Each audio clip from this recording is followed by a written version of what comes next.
Bien-aimés dans le Seigneur, peuple de Dieu, nous tirons notre déclaration de foi du livre des Psaumes 17, verset 15.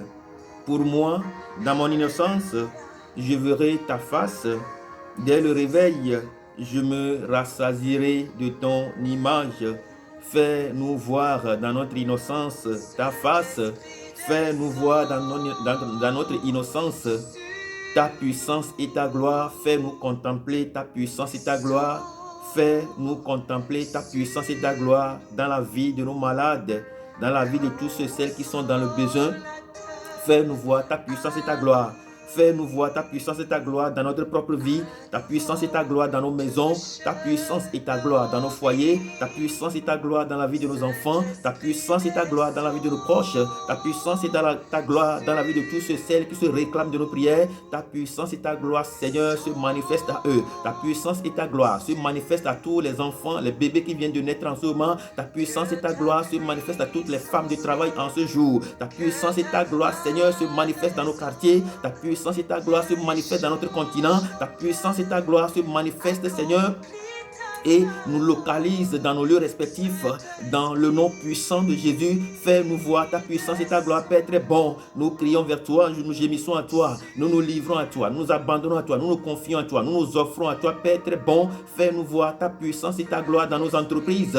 Ta puissance et ta gloire se saisissent de nous. Ta puissance et ta gloire se saisissent de nos cœurs. Ta puissance et ta gloire se saisissent de nos vies. Ta puissance et ta gloire en toutes choses et en tout temps. Ta puissance et ta gloire se transforment en cornes d'abondance et coule à flot maintenant dans nos vies, coule à flot dans nos maisons, coule à flot dans nos chemins, coule à flot dans nos entreprises, coule à flot dans la vie de nos malades, coule à flot, coule à flot, coule à flot, coule à flot dans la vie de nos malades, dans le nom puissant de Jésus. Et rassasie-nous de ton omniscience, rassasie-nous, Père très bon, de ton omnipotence, rassasie de nous de ton omniprésence, dans le nom puissant de Jésus.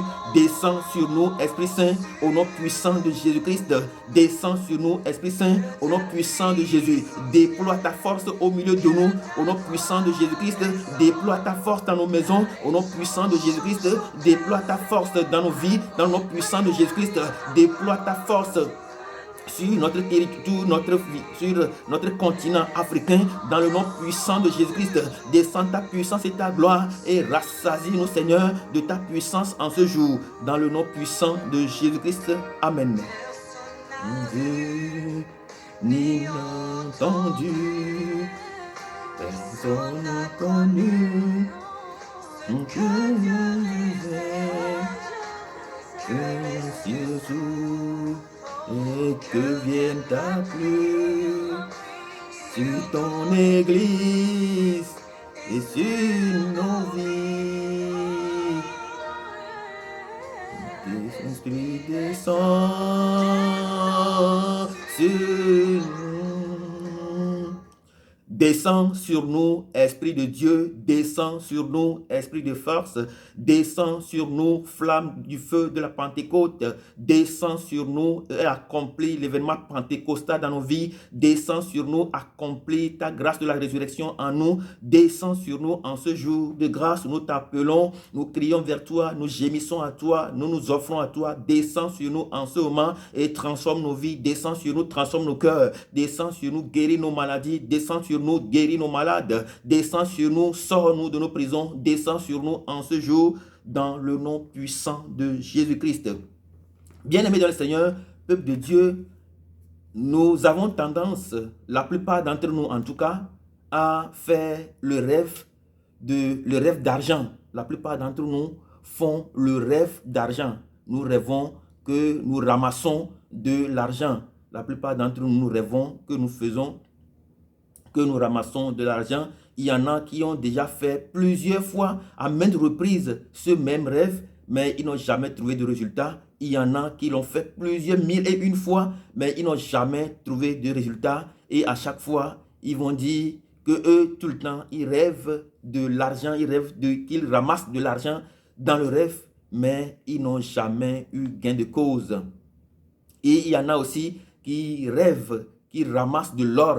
Eh bien, ils se réveillent, ils ont fait plus de 10 ans, mais ils n'ont jamais ramassé de l'or quelque part. Bien-aimés dans le Seigneur, peuple de Dieu, aujourd'hui, nous allons donc voir ce que ça signifie ce que quand nous rêvons de l'argent ou de l'or, ce que nous devons normalement faire pour que nous puissions avoir gain de cause, pour que nous puissions avoir accès à cet argent, pour que nous puissions avoir accès à cette révélation que nous avons eue dans nos rêves.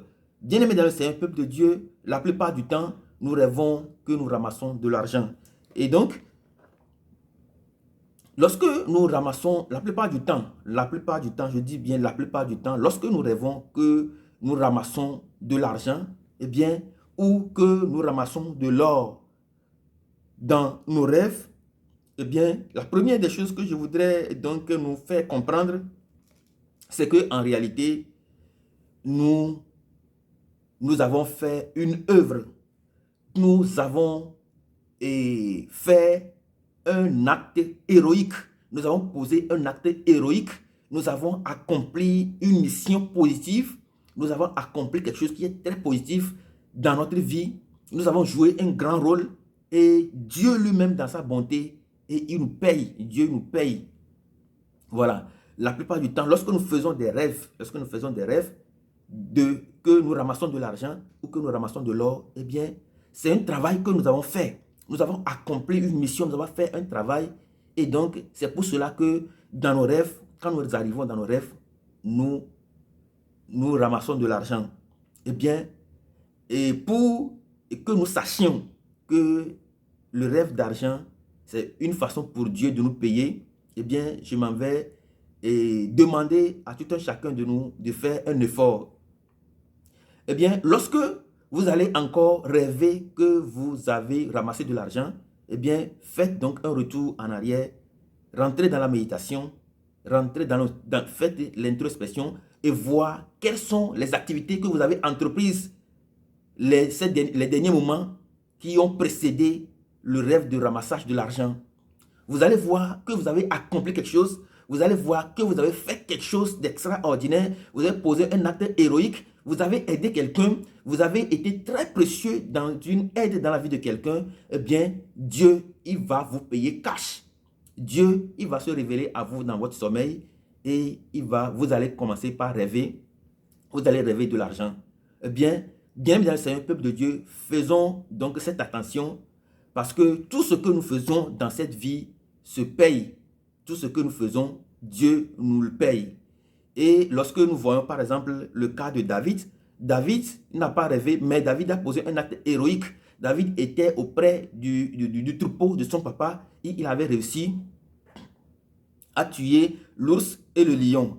1 Samuel 17. Et par après, nous voyons que David, Dieu va le récompenser après qu'il ait tué le lion et l'ours. Dieu va le récompenser et finalement, il va réussir à tuer Goliath et va réussir à avoir la moitié de la part de l'héritage du roi Saül. Bien aimé dans le Seigneur, peuple de Dieu, tout ce que nous faisons se paie ici-bas. Tout ce que nous faisons se paie ici-bas. Nous voyons par exemple également le cas de Anna. Anna, la mère de Samuel. Anna qui n'a pas cherché à faire du mal à sa coépouse Pénina. Anna qui n'a pas cherché à envier sa coépouse Pénina. Anna qui n'a pas cherché à rester quelque part dans un coin de sa maison à s'apitoyer sur son sort. Anna qui ne s'est pas plaint chez quelqu'un, mais qu'est-ce qu'elle a fait? Elle a fait un acte, elle a posé un acte héroïque.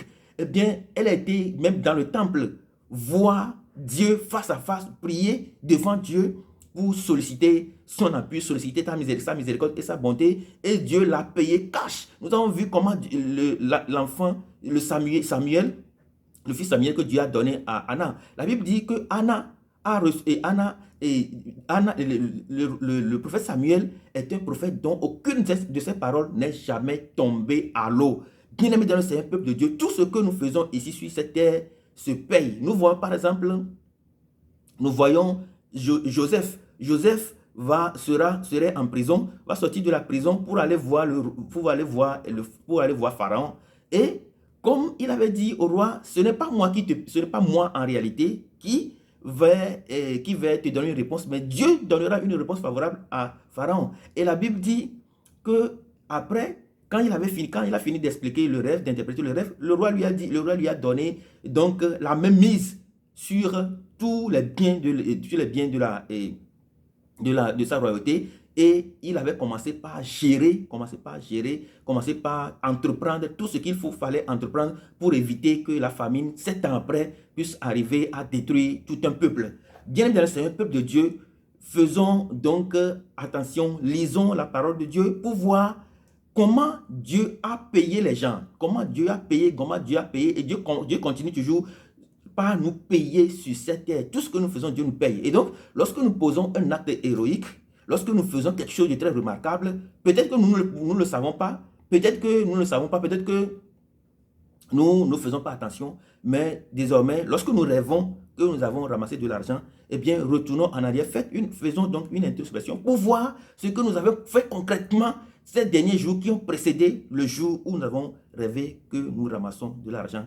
Eh bien, lorsque, bien aimé dans le Seigneur, peuple de Dieu, nous rêvons que nous ramassons de l'argent dans nos sommeils, ce que nous voyons dans nos sommeils, le rêve de cet argent-là, qu'est-ce que nous devons faire pour le récupérer cet argent-là, ce que Dieu nous a payé, qu'est-ce qu'il fallait faire pour avoir ce que nous avons rêvé dans nos sommeils. Bien aimé dans le Seigneur, peuple de Dieu, lorsque vous rêvez de l'argent dans vos sommeils, lorsque vous vous réveillez, ce que vous allez faire, si vous avez de l'argent, qu'importe ce que vous avez chez vous à la maison, eh bien, allez-y, donnez de l'argent à quelqu'un. Allez voir quelqu'un qui est véritablement dans le besoin, qui en a véritablement besoin, allez lui donner de l'argent. Lorsque vous allez vers cette personne-là et que vous lui donnez de l'argent à quelqu'un que vous ne connaissez d'ailleurs pas et que vous savez qu'il en a effectivement besoin, allez lui remettre de l'argent et vous allez voir comment vous allez pouvoir obtenir finalement ce que vous avez rêvé dans vos sommeils. La Bible dit dans Luc chapitre 6, 38, « Donnez et il vous sera donné. On versera dans votre sein une bonne mesure, serrée, secouée, qui déborde, car on mesurera avec la mesure dont vous vous serez servi.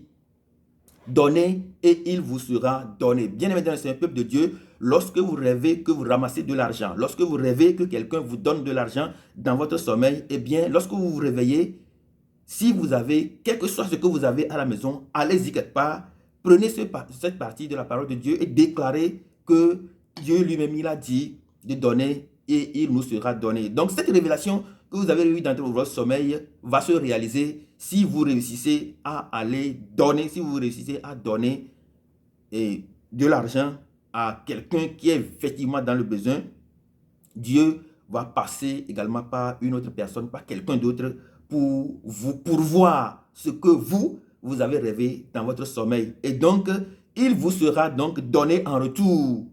On versera également dans votre sein une bonne mesure de ce que vous avez rêvé dans votre sommeil, serré, secoué et qui déborde d'ailleurs, car on vous mesurera avec la mesure dont vous vous serez servi. Bien-aimés dans le Seigneur, peuple de Dieu, voilà ce qu'il faut faire lorsque nous rêvons de l'argent, lorsque nous rêvons que nous ramassons de l'argent, lorsque nous rêvons que quelqu'un nous donne de l'argent dans nos sommeils, eh bien, revenons dans la parole de Dieu et qu'importe ce que nous avons à la maison, prenons cet argent-là et allons donc vers quelqu'un qui est véritablement dans le besoin et remettons-lui cet argent et avant d'aller remettre cet argent, déclarer Luc chapitre 6 verset 38 et Dieu va s'occuper de vous. Dieu lui-même va s'occuper de vous de manière très physique et Dieu va vous retourner ce que vous avez retrouvé, ce que vous avez ramassé dans vos sommeils.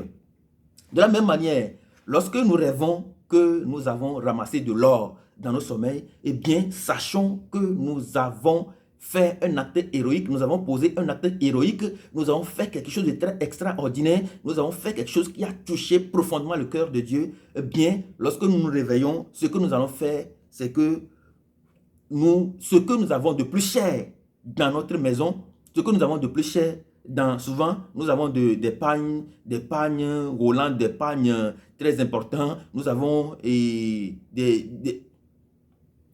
choses qui ont une très grande importance. Ce que nous allons faire, si vous voulez effectivement voir la parole de Dieu s'accomplir, ce mystère-là s'accomplir dans votre vie, lorsque vous rêvez que vous avez ramassé de l'or dans vos sommeils, eh bien, ce que vous allez faire, prenez ce que vous avez de plus précieux dans votre maison et allez en faire cadeau à quelqu'un. Dieu que je connais bien, Dieu que je suis en train d'expérimenter quotidiennement, Dieu qui se manifeste sans défaut, va se manifester à vous et vous allez pouvoir avoir accès à ce que vous avez ramassé dans votre rêve. Bien-aimés dans le Seigneur, peuple de Dieu, c'est de cette manière-là que nous pouvons récupérer ce que nous avons, l'argent que nous avons récupéré dans nos sommeils, l'argent que nous avons rêvé dans nos sommeils et l'or que nous avons rêvé chez nous à la maison. Bien évidemment, c'est le peuple de Dieu. Si, au cas contraire, vous n'avez pas de moyens, vous n'avez vraiment pas de moyens et que vous avez rêvé que vous avez ramassé de l'argent ou de l'or et que vous n'avez vraiment pas les moyens pour pouvoir satisfaire quelqu'un, pour pouvoir donner de l'argent à quelqu'un, ne vous inquiétez pas. Allez-y donc faire un travail de bénévolat pour quelqu'un. Allez-y, sortez quelque part, allez aider quelqu'un. Allez aider quelqu'un, allez faire quelque chose à quelqu'un, allez rendre service à quelqu'un. Vous allez voir que Dieu, que moi je sais, ne va pas vous décevoir. Il va l'accomplir selon son dessein. Bien évidemment, c'est le peuple de Dieu. Ce que je suis en train de vous dire aujourd'hui, même la terre sur laquelle nous marchons, ne sait pas, ne connaît pas cette vérité, n'a pas accès au lieu où se localise cette sagesse-là que je suis en train de développer. Même la terre sur laquelle nous marchons n'a pas accès à cette sagesse-là. Même les enfers n'ont pas accès à cette sagesse ni à cette intelligence-là. Lorsque nous lisons Job chapitre 28, nous allons voir ce que déclare la parole de Dieu. La parole de Dieu déclare: où est la demeure de l'intelligence? Où est la demeure? Mais la sagesse, où se trouve-t-elle? Où est la demeure de l'intelligence? L'homme n'en connaît point le prix. Elle ne se trouve pas dans la terre des vivants. La sagesse ne se trouve pas dans la terre des vivants. L'abîme dit: elle n'est point en moi. L'abîme dit que cette sagesse-là, que je suis en train de développer à travers le rêve, qu'elle n'existe pas dans la terre, qu'elle n'existe pas. L'abîme dit qu'elle n'existe pas, qu'elle n'existe point en elle. Et la mer dit: elle n'est point avec moi. Elle ne se donne pas contre de l'or pur. La sagesse ne se donne pas contre de l'or pur. Même si vous avez de l'or pur chez vous à la maison, la sagesse tu ne vas pas aller donner la sagesse et de l'or pur pour avoir de la sagesse. Non. Elle ne s'achète pas au poids de l'argent non plus. Elle ne se pèse pas contre l'or d'Ophir, ni contre le précieux onyx, ni contre le saphir. Elle ne peut se comparer à l'or ni au verre. Elle ne peut s'échanger pour un vase d'or fin. Le corail et le cristal ne sont rien auprès de cette sagesse-là. La sagesse vaut plus que les perles. Le topaz d'Égypte n'est point son égal. L'or pur et l'or pur n'entrent pas en balance avec elle. D'où vient donc la sagesse? Où est la demeure de l'intelligence? Elle est cachée aux yeux du vivant, de tout vivant. Elle est cachée aux oiseaux du ciel. Le gouffre et la mort disent: nous n'en avons pas entendu parler. Nous en avons entendu parler. C'est Dieu qui en sait le chemin. Bien aimé dans le peuple de Dieu, eh bien, c'est Dieu qui en sait le chemin. C'est Dieu qui connaît le chemin de la sagesse. Ça veut dire que la sagesse a un local. La sagesse et l'intelligence sont localisées quelque part en Dieu. Et Dieu connaît bien le chemin.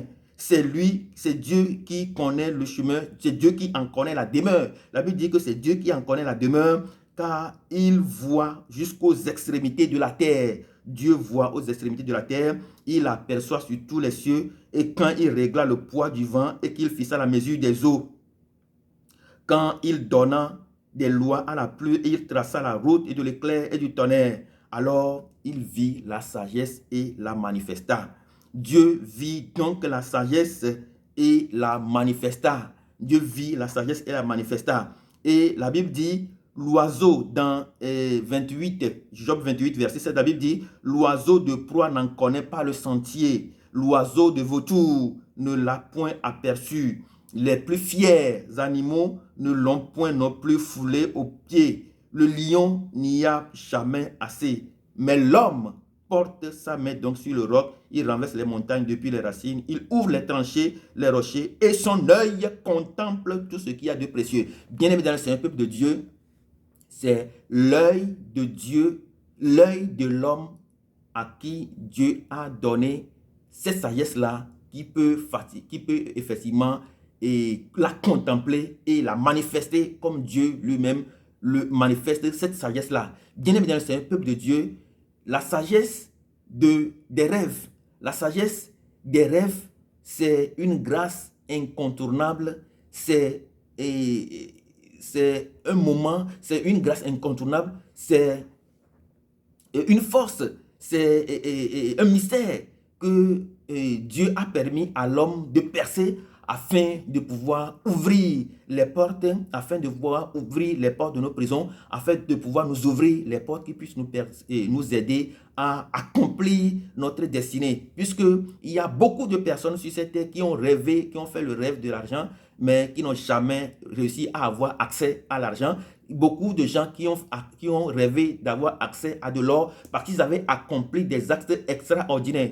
Si je suis en train de mentir, eh bien, lorsque vous rêvez que vous avez de l'argent, vous rêvez que vous ramassez de l'argent ou que vous avez ramassé de l'or dans vos rêves, faisons donc une introspection. Vous allez voir que vous avez fait un acte héroïque, vous avez posé un acte héroïque, vous avez fait quelque chose d'extraordinaire et Dieu tenait véritablement à vous payer. Et Dieu va vous payer dans vos rêves, mais il faudra avoir cette sagesse-là qu'il nous faudra finalement permettre de pouvoir avoir accès de manière physique à cette grâce-là. Il faut avoir donc la foi pour avoir ce qu'on a vu dans le sommeil, mais le mécanisme qui nous permet donc d'avoir directement accès à ce que nous avons vu dans le sommeil, eh bien, c'est de donner, il nous sera donné. Dans le nom puissant de Jésus, je prie que cette grâce se manifeste dans nos vies